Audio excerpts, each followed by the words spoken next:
আমাকে বলতো ভাত খেতে খেতে, জানো মা, ওখানে অনেক দুর্নীতি রয়েছে, বাপিকে বলবে না আমি আরজি করে আছি, আমি পেশেন্ট ভর্তি করতে পারবো না, আমাকে ফেল করিয়ে দেবে ওরা। ওর বাবাকেও আমি বলছিলাম, ও কিছু একটা লুকাচ্ছে, সাইকিয়াট্রিস্ট কেও দেখিয়েছিল।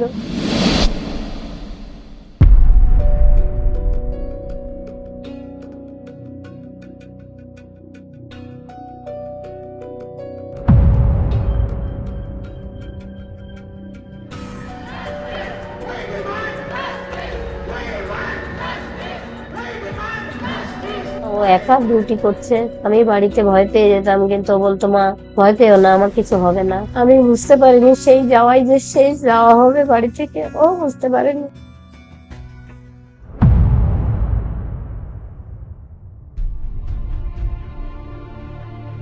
একজন প্রতিবাদী মা থেকে বিধায়ক হয়ে ওঠার জার্নি। আপনি একসময় বলেছিলেন যে আমার জীবনের সবচেয়ে বড় শত্রু মমতা ব্যানার্জি। হ্যাঁ, এখনো সেই শত্রু। উনি স্বাস্থ্যমন্ত্রী ছিলেন, যতক্ষণ না আমি ওই স্বাস্থ্য দপ্তরের দুর্নীতিটা ধরতে পারছি ততক্ষণ ওই মূলটা উপড়াবে না। উনি নেমেছেন হয়তো, কিন্তু স্বাস্থ্য দপ্তরে সে দুর্নীতিটা রয়েই গেছে।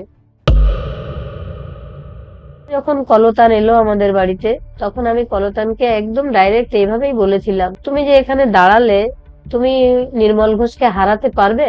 ও কোনো জবাব দিল না। ওরা সেই 9 তারিখ নাকি আমার মেয়ের গাড়ি আটকে ছিল, নালে নাকি আমরা সুইসাইডই দেখতাম। ওরা যখন আমার মেয়েকে নিয়ে এসছে রাজনীতির মঞ্চে, তা আমি বিচার চাওয়ার জন্য রাজনীতি করব আমার মেয়েকে নিয়ে। মাত্র 1 সপ্তাহ আগে ও হেয়ার কাট করিয়ে এসেছে, হেয়ার কাট করতে খুব ভালোবাসতো। সেই চুলটা যখন অবিন্যস্ত অবস্থায় ছেঁড়া ছেঁড়া ছড়িয়েছিল মুখে, মানে মাংস খুবলে খুবলে নেওয়ার মতো ক্ষত চিহ্ন, চোখ দিয়ে রক্ত, ওগুলো আমি দেখতে পারিনি। আমি তখন বলেছিলাম, মা তোর বিচার যতদিন না আমি আনতে পারবো ততদিন আমি মাথায় চিরুনি দিয়ে মাথা আসলাবো না।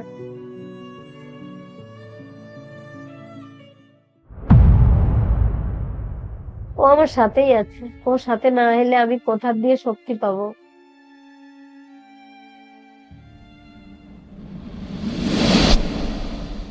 শ্রী নরেন্দ্র মোদী আপনার মাথায় হাত দিয়ে প্রতিশ্রুতি দিয়েছেন, কি বলেছিলেন, আপনাকে কি সাহস দিয়েছিলেন উনি? আমি প্রণাম করতে গেছি, আমার হাতটা ধরেছেন, প্রণাম করেছেন, তারপরে বলেছেন,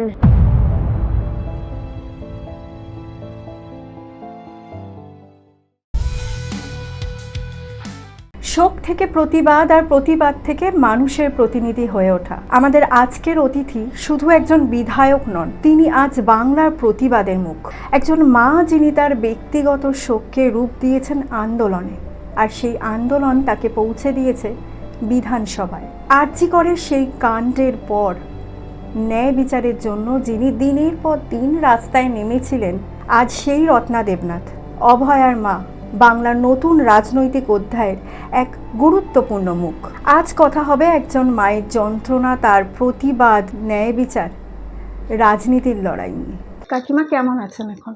ঠিক আছি এখন। একজন মা হিসাবে যে লড়াইটা আপনি করেছেন, আজ মানুষ আপনাকে তাদের প্রতিনিধি হিসাবে বেছে নিয়েছে। সেই জায়গা থেকেই আমার যে প্রথম প্রশ্ন, একজন প্রতিবাদী মা থেকে বিধায়ক হয়ে ওঠার জার্নি, এটা কি ভাগ্য নাকি সময়ের দাবি? আমার লড়াইটা সেই, যেদিন আমার, কি বলবো, ঈশ্বর প্রদত্ত একটা গিফট, সেই রত্নটা যেদিন আমি পেয়েছিলাম, লড়াইটা আমার তখন থেকেই শুরু। আমি খুব অসুস্থ ছিলাম, ও খুব অসুস্থ হয়েছিল। আমি ভাবতাম ও বাঁচবে না, আমিও বাঁচবো না। সেইখান থেকে ও কথা শিখেছে যখন, তখন নিজেই বলতো, মা আমি ডাক্তার হব। তারপর সেই জার্নিটা, সেই লড়াইটা ওর আর আমার দুজনেরই ছিল, ওর বাবারও। মানে আমরা তিনজন মিলে লড়তাম। মানে ক্লাস 9-এ ওঠার পর থেকে ও রাত্রে 4টের আগে ঘুমাতো না। আর আমি ঘুমিয়ে পড়লে ও ঘুমিয়ে পড়বে বলে আমিও ঘুমাতাম না, কাজ করতাম নিচে বসে, ও খাটে বসে বই পড়তো। মাঝে মাঝে মা আবার খিদে পেয়ে গেছে, সারা রাত জেগে একটু দুটো বিস্কুট একটু জল খেয়ে আবারও পড়াশোনা করতো। তারপরে 4টের সময় হয়তো ও একটু ঘুমালো, আবার ভোরের থেকেই আবার পড়াশোনা করতে স্যারদের কাছে যেতে হতো, ওর বাবাই নিয়ে যেত। একবারেই নিট কোয়ালিফাই করেছিল, নিট ইউজি কল্যাণীতে। প্রথমে মালদায় পেয়েছিল, তারপরে কল্যাণীতে 10 মাস মতো করেছে। তারপর চাকরিটাও ছেড়ে দিয়েছে, না আমি চাকরি করবো না, আমার নামের পাশে অনেক ডিগ্রি চাই। সেই জন্য চাকরিটা ছেড়ে দিয়ে তখন নার্সিং হোমে ডিউটি করতো। কোভিড পিরিয়ড দেখেছি আমি। কোভিড এর সময় ওকে বাড়ি থেকে নিয়ে যেত আবার দিয়ে যেত। মাঝে মাঝে 2-3 দিন আটকে রাখতো, মানে অন্য ডাক্তার ডিউটিতে আসছে না, ও একা ডিউটি করছে। আমি বাড়িতে ভয় পেয়ে যেতাম, কিন্তু ও বলতো, মা ভয় পেও না, আমার কিছু হবে না। কিন্তু নিজের 4বার কোভিড হয়েছিল। তাও যেদিন ডিউটি না থাকতো এখানে একটা চেম্বারেও বসতো, দুটো পিপিই কিট, একটা ও পরতো একটা ওর বাবা পরতো। পরে ওকে চেম্বারে নামিয়ে দিয়ে ওর বাবা গঙ্গার ঘাটে গিয়ে বসে থাকতো। সেখানেও সারাদিন পেশেন্ট দেখে বিকেলে বাড়ি ফিরতো, সকালে যেত বিকেলে। আর সারা রাত রাত জেগে ও অনলাইনে প্রেসক্রাইব করতো। অনলাইনে ওর ইয়েটা ভাইরাল হয়েছিল যে ওর ট্রিটমেন্টেই কোভিড পেশেন্ট তাড়াতাড়ি সুস্থ হয়ে যাচ্ছে। অনেকেই, ম্যাম আপনার একটু হেল্প চাই। সারা রাত ও অনলাইনে প্রেসক্রাইব করতো, কত মুমূর্ষু লোককে বাঁচিয়েছে। সেখানে সেদিনও গেছিল পেশেন্টের দেখভাল করতে।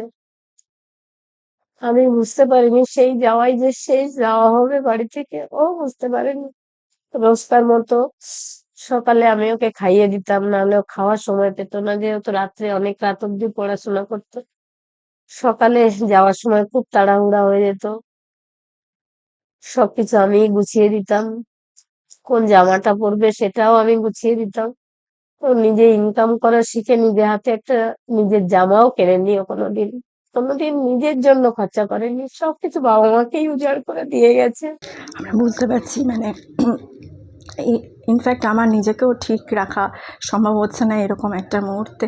সেখান থেকে আমরা প্রত্যেকেই একটাই আমাদের প্রত্যেকের জিনিস চাওয়া, ন্যায় বিচার। আপনি একসময় বলেছিলেন যে আমার জীবনের সবচেয়ে বড় শত্রু মমতা ব্যানার্জি। হ্যাঁ, চূড়ান্ত বিতর্ক হয়েছে, আজকে কি বলবেন? এখনো সেই শত্রু। উনি স্বাস্থ্যমন্ত্রী ছিলেন, ওনার তত্ত্বাবধানেই আমার মেয়ে চাকরিটা করতো। ওনার আর জি কর একটা বড় মেডিকেল হসপিটাল, সেখানে আমার মেয়ে স্টুডেন্টও ছিল। যেসব দুর্নীতির কথা বাড়িতে এসে আমাকে বলতো ভাত খেতে খেতে, জানো না ওখানে অনেক দুর্নীতি রয়েছে, বাপিকে বলবে না আমি আরজি করে আছি, আমি পেশেন্ট ভর্তি করতে পারবো না।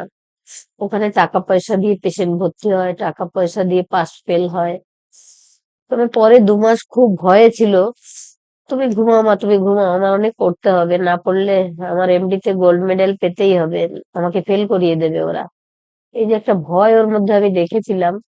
ওর বাবাকেও আমি বলছিলাম ও কিছু একটা লুকাচ্ছে, আমাদের ওকে ভালো করে কতবার জিজ্ঞেস করেছি কি হয়েছে মনে বল না। মন খারাপ দেখলেই, কি হয়েছে রে মা বল, কিচ্ছু হয়নি কিচ্ছু হয়নি। কিন্তু ওকে হুমকি টুমকি দেওয়া হয়েছিল, সাইকিয়াট্রিস্ট কেও দেখিয়েছিল যে আমার ঘুম পাচ্ছে না, আমি অনেক ঘুমাতে চাই। কিন্তু আপনারা চিন্তা করবেন বলে নিজের মনেই সব কিছু হ্যাঁ, চেপে রেখেছে। আপনি প্রতিবাদের প্রতীক হিসাবে চুল না আঁচড়ানোর সিদ্ধান্ত নিয়েছিলেন। না সেদিন ওকে যখন আমাদের দেখতে নিয়ে গেল, তখন দেখলাম মাত্র 1 সপ্তাহ আগে ও হেয়ার কাট করিয়ে এসেছে। হেয়ার কাট করতে খুব ভালোবাসতো, আর অনেক ঘন চুল ছিল, চুল মেনটেন করার সময় পেত না, ছোটই রাখতো। তো মা দেখো আমার চুলটা এত সুন্দর হয়েছে, সবাই আমাকে বলছে ম্যাডাম আপনার চুলটা কি সুন্দর হয়েছে। তো সেই চুলটা যখন অবিন্যস্ত অবস্থায় ছেঁড়া ছেঁড়া ছড়িয়েছিল, আমি ওর মুখের দিকে তো তাকাতেই পারিনি। মুখে মানে মাংস খুবলে খুবলে নেওয়ার মতো ক্ষত চিহ্ন, চোখ দিয়ে রক্ত, ওগুলো আমি দেখতে পারিনি, কিন্তু চুলগুলো অবিন্যস্ত ছিল দেখে আমি তখন বলেছিলাম মা তোর বিচার যতদিন না আমি আনতে পারবো ততদিন আমি মাথায় চিরুনি দিয়ে মাথা আঁচড়াবো না। কিন্তু একটা সুরক্ষিত বলয়ের মধ্যে এই যে আমরা যেমন বসে আছি, এরকম জায়গায় আমার মেয়ের খুন হয়েছে। তো এইটার বিচার পেতে এত দিন আমাদের কেন লাগছে, এটা তখন তো আমি বুঝতে পারিনি। ন্যায় বিচার পাওয়ার পর আপনি এই প্রতিজ্ঞা ভাঙবেন? অবশ্যই। আমি হাতে শাখা পরিনি, আজকে আমাকে একজন শাখা গিফট করেছেন। আমি বলেছি আমি এটা এখন করতে পারবো না, আমি ন্যায় বিচার পাওয়ার পরে পরবো। অনেকে বলেছেন ট্র্যাজেডিকে পলিটিক্সের মধ্যে নিয়ে আসা হয়েছে, এই ক্রিটিসিজমের জবাব আপনি কিভাবে দেবেন? সত্যি রাজনীতিতে নিয়ে এসেছি, তবে আমি না, আমাদের বিরোধী দল সিপিএম, তাদের আমরা বারবার বলেছিলাম আপনারা একটা সেটেলমেন্টে আসুন। এই আপনারাও চান যে মুখ্যমন্ত্রী উনি না থাকুক, আমরাও চাই যে মুখ্যমন্ত্রী উনি না থাকুক, এবং বিজেপিও চায় ওনাকে মুখ্যমন্ত্রী যেন না থাকুক। তো আমরা সবাই মিলে একটা সেটেলমেন্টে এসে যাকে ওনাকে তাড়াতে পারি সেই ব্যবস্থাটা করি, আমরা বারবার বলেছিলাম। এবং তারপরে ওরা না শুনলে আমরা তখন বলেছিলাম যে পানিহাটি, খড়দা আর ব্যারাকপুর, আপনারা এই 3টে জায়গায় প্রার্থী দেবেন না। তাও যখন কলতান এলো আমাদের বাড়িতে, তখন আমি কলতানকে একদম ডাইরেক্ট এইভাবেই বলেছিলাম যে তুমি যে এখানে দাঁড়ালে, তুমি নির্মল ঘোষকে হারাতে পারবে? ও কোনো জবাব দিল না। তখন আমার হাজবেন্ড বলেছিল, দেখো তুমি নাম তোমার উপর মহলকে বলো, নাম তুমি উইথড্র করে নাও, আমরা এখানে ভালো প্রার্থী খুঁজছি, যদি ভালো প্রার্থী আমরা না পাই তাহলে কিন্তু কাকিমা দাঁড়াবে। এই কথাটা ওকে বলা হয়েছিল।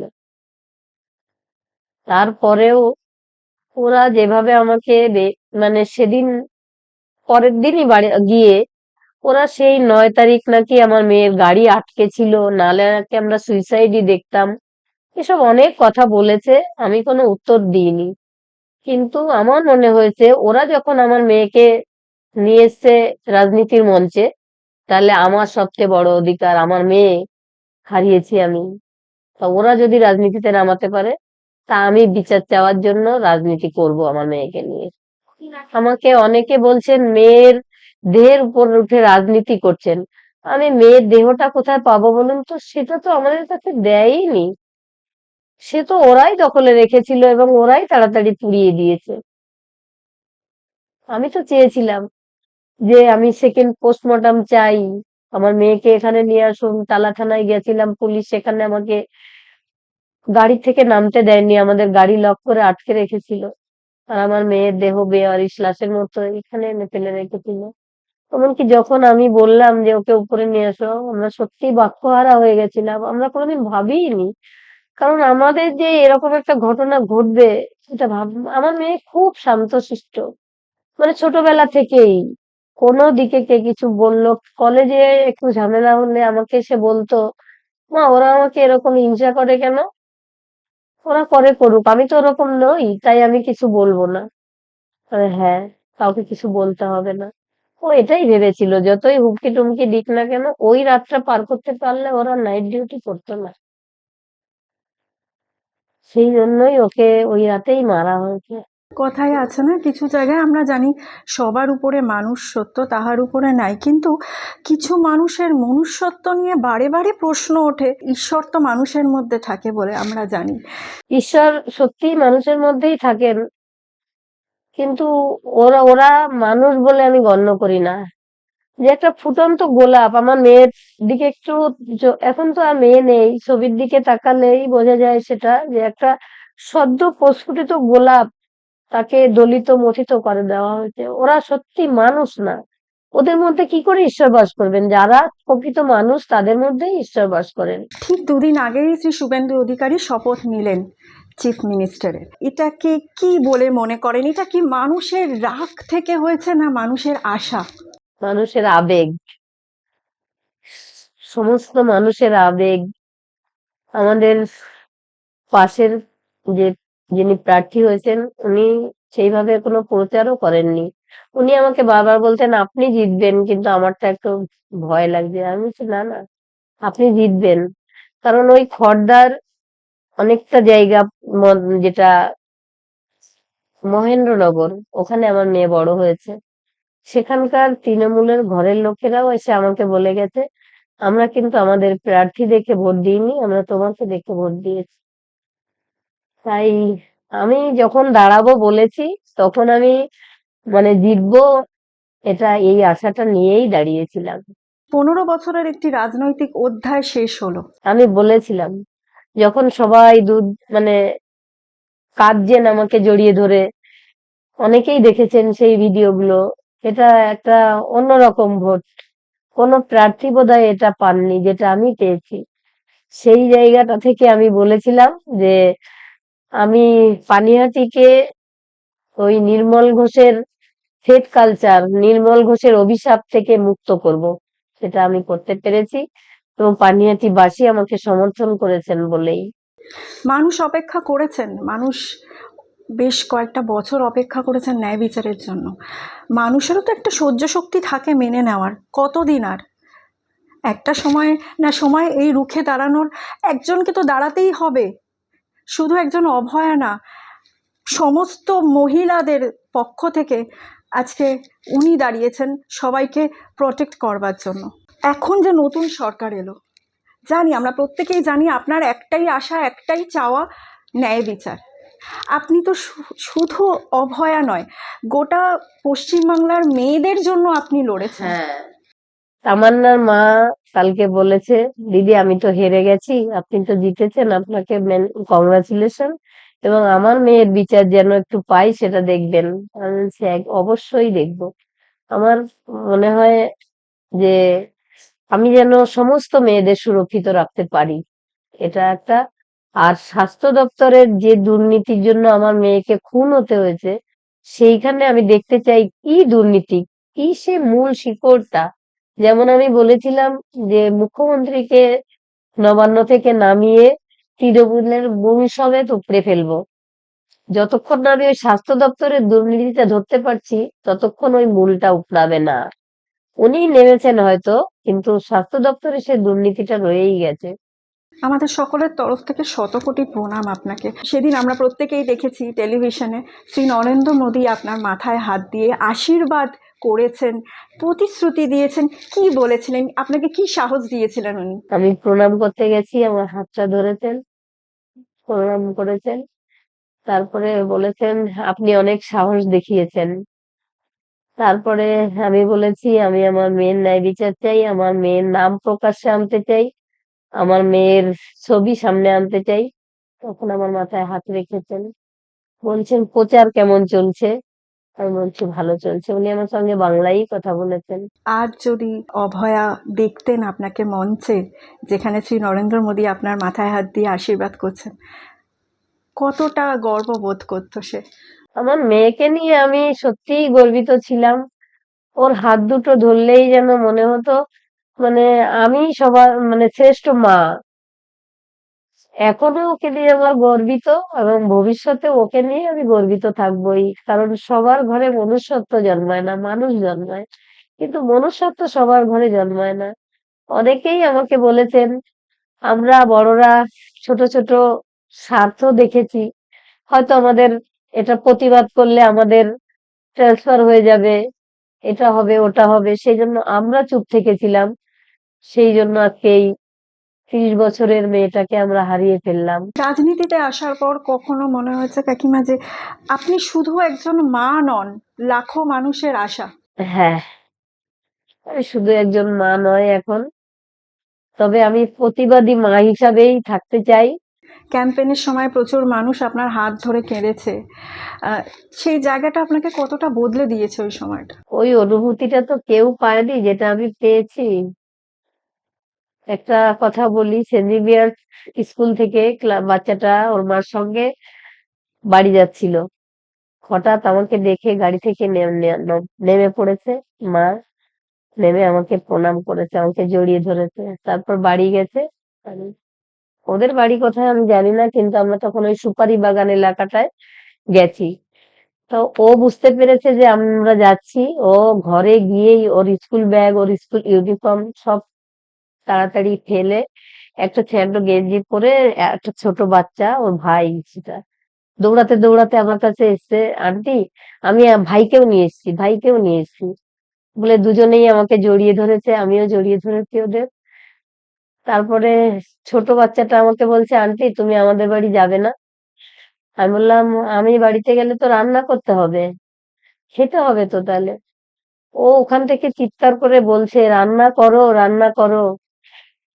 তারপরে ওর মা এসেছে, জানেন, ওদের আমি আটকাতেই পারলাম না। তারপরে আমাকে নিয়ে ওর মা ফটো টটো তুলে দিয়ে ওই যে ছোট্ট বাচ্চাটাও বলছে, আন্টি তুমি আমাদের বাড়ি যাবে না, রান্না করো রান্না করো। আমি সত্যি কোনোদিন কেউ পায়নি, হয়তো মন্ত্রী হয়ে গেছেন তারা, কিন্তু এই যে অনুভূতি, এটা পায়নি। ওই ছোট বাচ্চারা তো বোঝেও না আমি কে, ছোট্ট বাচ্চাটা। এটা ভালোবাসা ভেতরের। আজও রাতে ঘুমোতে যাওয়ার আগে মেয়ের সাথে কথা বলে? হ্যাঁ, একদম বলি। কোথাও বেরোনোর সময়, মা আমি বেরোচ্ছি, তুই পাহারা দিস। ও আমার সাথেই আছে। ও সাথে না এলে আমি কোথা দিয়ে শক্তি পাবো? এটুকু বলতে পারি, পানিহাটিতে আপনার জয়টা শুধু রাজনৈতিক জয় নয়, এটা গোটার পশ্চিমবাংলার মানুষের জয়। মেয়েদের নিরাপত্তা সম্মানের জন্য আপনি এইভাবে লড়াই করে যান এবং আমরা সব সময় সব কিছু দিয়ে আপনার পাশে আছি। কুর্নিশ জানাই আপনাকে। খুব ভালো থাকবেন, এর মধ্যে থেকেও খুব ভালো থাকতে হবে আপনাকে। আমি একটু চ্যানেলের মাধ্যমে বলে দিই। নমস্কার, আমি রত্না দেবনাথ। আমি পানিহাটি থেকে বিজেপির মানে নির্বাচিত এবং জয়ী প্রার্থী। আপনারা সবাই আমাকে চেনেন গত 2 বছর ধরে। সারা বিশ্ববাসী আমার এখন পরিবার। 9 তারিখ 2024 9ই আগস্ট আমার মেয়েকে আপনারা সবাই ঘরের মেয়ে মনে করেছিলেন। তাই আমি যতদিন না বিচার পাচ্ছি এবং আরো মেয়েদের সুরক্ষা দিতে পারছি, এবং শুধু এটা না, সবকিছুই যেন আমি এমন একটা সমাজ প্রতিষ্ঠা করে যেতে পারি আপনাদের সঙ্গে নিয়েই, যেন এই পানিহাটিটাকে আমি একটা ঐতিহ্যের পানিহাটি হিসাবে তুলে ধরতে পারি। তার জন্য আমাকে সবাই আপনারা পাশে থাকবেন আমার, এবং আমার ন্যায়ের ন্যায় বিচারের জন্য তো আপনারা অবশ্যই পাশে থাকবেন। আমি যেন সবকিছুতে জয়ী হতে পারি আপনাদের সাথে নিয়েই। আপনাদের সাথে না নিলে আমি একা কিছুই না। ব্যক্তি রত্না দেবনাথ এবং সবার সঙ্গে রত্না দেবনাথ আলাদা। আপনারা আমার সাথে থাকবেন এবং আপনাদের বক্তব্য আমি তুলে ধরবো বিধানসভায়। সেটাই। সবাইকে অনেক অনেক ধন্যবাদ, অভিনন্দন, নমস্কার।